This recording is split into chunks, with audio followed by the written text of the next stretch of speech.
Chai FM, 101.9 megahertz of life. I don't know if anyone else has done this, but I often pay for a 10 or 15 rand parking ticket with a 100 rand note. Why? Just so I can get that change, because I permanently seem to be scrounging for cash to tip the car guard or the petrol attendant. Remy Waner may have found a way around this, and he's my guest to tell me more. Remy, welcome and thanks so much for joining me. Hi, Sharice. What a pleasure. Thanks so much for having me. Great to have you. Remy, is South Africa one of the most unequal countries in the world between the haves and the haves not? And does that lead to those who only work in cards and those who only have cash? Absolutely. It's well known that we are very much an emerging economy, one stricken with inequality. And at the same time, technology in South Africa is very advanced. When it comes to banking infrastructure and payment rails, we are very advanced and we do have access to some of the latest technologies in a global sense. Now, the South African Reserve Bank and many of the financial institutions in the country are actually pushing adoption of the latest payment rails, the latest banking rails, of which all are digital. Now, what this means is that those that are reliant on cash income, and cash-heavy markets and economies have been to an extent left behind. It's not to say that these are not functioning economies. It's more so an accessibility issue where these kind of markets and these kind of people that reliant on cash don't have the accessibility to the latest payment methods and banking products. So there very much is a divide. Yeah, I'm just thinking now, I was just talking to someone who works in the inner city, and I remember my days at Braamfontein where so much of the economy was literally hand to mouth, with hawkers sitting outside with whatever they've got, chappies or and selling it for coins. And I'm sure that's still very much prevalent when you think about how sophisticated our economy actually is. Absolutely. The informal space is still massive. The turnover in the informal market, the Kasi economy, township economies, and cash-reliant businesses that are informal is in turnovers in the hundreds of billions of rands. And I think that's why the Reserve Bank and the institutions in the country are making a very deliberate attempt to try to digitize those kind of movements so that there's traceability, that those monies that are cash are obviously not taxed and there's no data around them. Yeah. And beyond that, cash is very cumbersome nowadays, especially with this whole push from the Reserve Bank to reduce cash in circulation. What this does mean is that, yes, many people that are reliant on cash, whether they're a street vendor, selling newspapers, or purely if they're just reliant on tips, formal workers. These underserved people that don't have access to these kind of technologies are not just part of the informal economy. There are formal workers, such as car guards that are employed by a parking mall, a shopping center, and fuel attendants. Their papers are in order, they're formally employed, but because a part of their income is reliant on cash, they've actually found that there's money left on the table because customers no longer carry cash. That's and right. Most South Africans no longer carry cash, and therefore that transaction doesn't take place. Yeah. It's so fascinating. Firstly, just a little bit about your background and how you got into the space. Absolutely. So I've been in the financial services for quite a while, since 2022. I'm a young guy, I'm 28. I studied accounting at Wits, so I do have a financial background. So I've always been paying attention to the latest movements with regards to the regulators and what's happening. And with the whole move to everything digital, it was so obvious with the deliberate attempt to move everything digital, there are going to be people that are left behind. Those are the people that don't have access.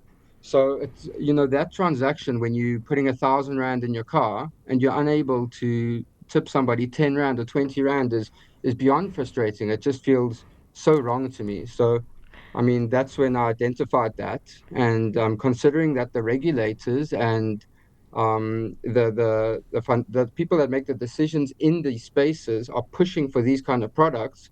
If I told myself, if I come with a good product to solve this issue, I think I'll see some backing. And it's been rewarding to date. It's been exactly that. So my company is called No Cash Payments.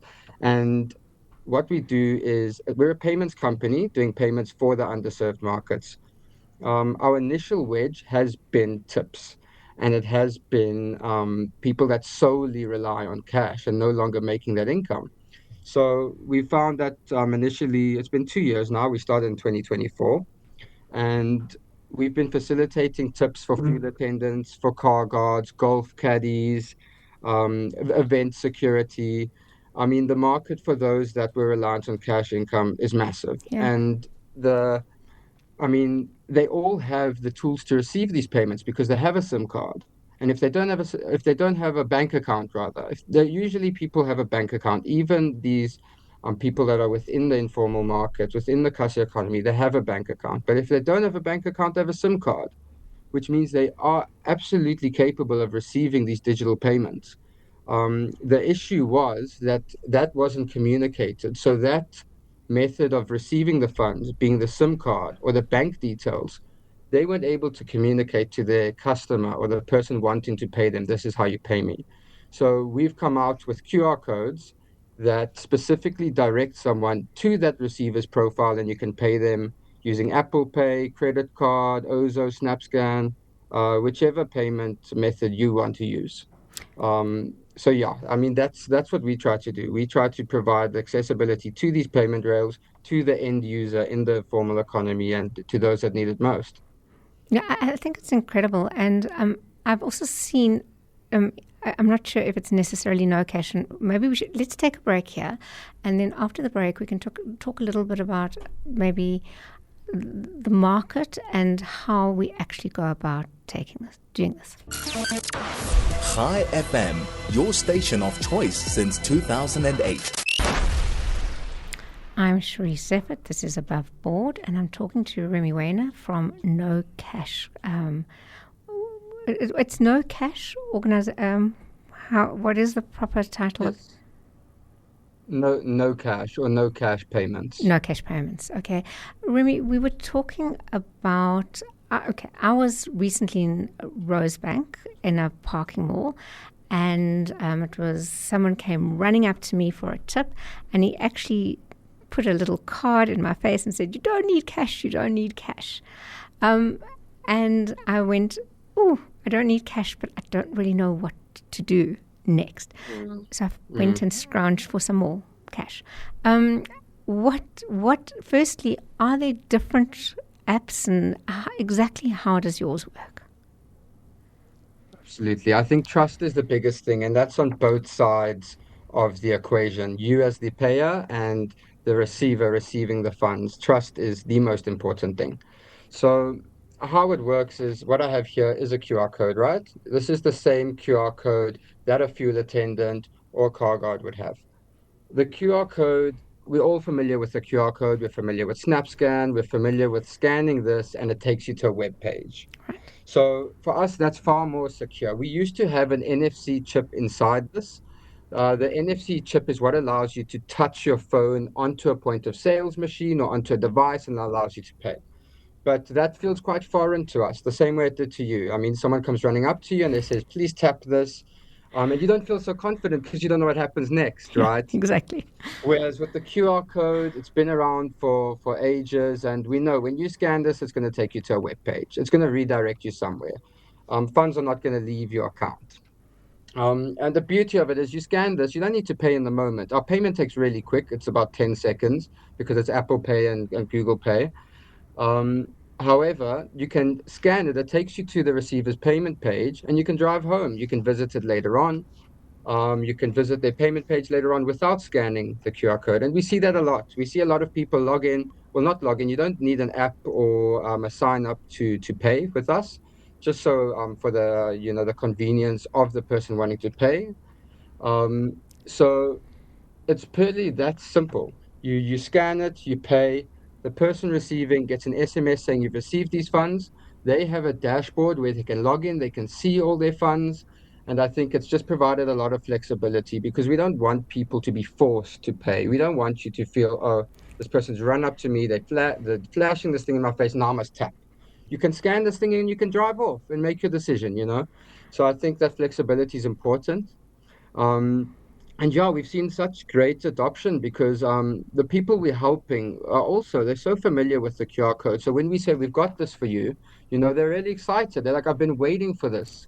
You know, I've been desperate for this because I haven't been able to receive without cash, without my customers having cash. So there's no education piece. They pick it up, they start using it. And it's the same for the customer. And we're starting to see a lot of products come out in the space, being digital tips, um, which is awesome to see because I think the biggest thing for me is that it puts pressure on the business owners to say you've got to, you know, actually provide this accessibility to your workforce. If you've got a fuel station and, you know, your guys are earning 10 to 20% less because they're not receiving tips anymore, I think there should almost be an onus to look at these kind of products, especially considering this is purely independent. We don't interfere with the operations. We are not integrated into anything.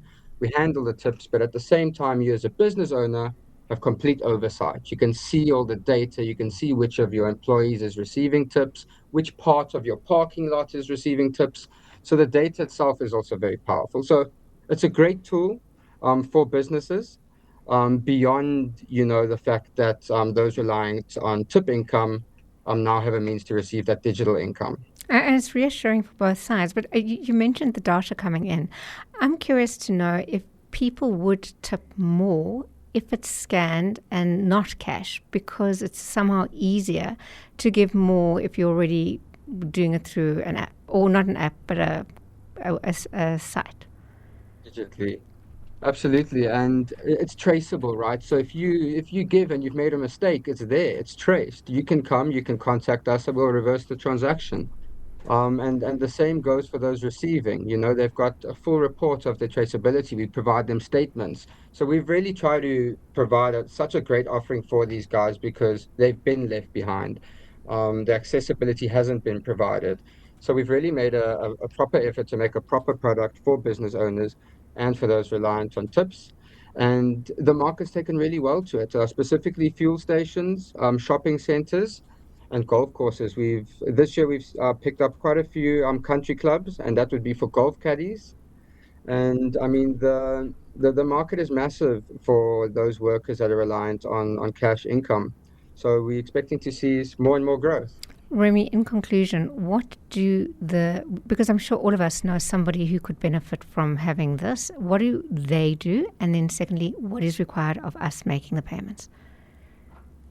So for someone wanting to make a payment, you simply scan the worker's QR code and you're directed to their payment profile. That's where you can make the payment, or you can drive off and pay later, or you can visit their profile later. And for those that want to set this up at their business or want to set it up for themselves, you just simply sign up on our website or you contact us, all available on our website, www.nocashpay.co.za, or you can just Google No Cash. And from there, we'll sort you out. The onboarding is very, very easy. And we'd like to take the onus off the business owner so they can just, proceed with the operations. We sign up their guys. A few days later, they have their QR codes and they can begin to earn digital tips. Absolutely fantastic initiative. Thank you so much for being my guest and sharing that with me. Thank you so much, Cherise. Thank you for having me. That is Remy Waner from No Cash Tips. And I think it is absolutely amazing and something I think we can all benefit from. Before I say goodbye, I just want to remind you that if you have experienced any anti-Semitism or intimidation because you're Jewish, please report it on our WhatsApp line 078-259-9417. If you want to know what the board is doing, please check out our social media pages. Let me also tell you that Dis-Chem Wellness Clinic for Adults offers convenient and professional care to help you manage your health risks. Whether you are having your regular wellness checks, such as blood pressure or cholesterol, Dis-Chem Wellness Clinics offer you a broad range of health screening services, including female health screening with pap smears, family planning, and pregnancy screening. Fast, affordable, and with care. Find your nearest Dis-Chem Wellness and Clinic inside. Dis-Chem Pharmacies. Better health starts here.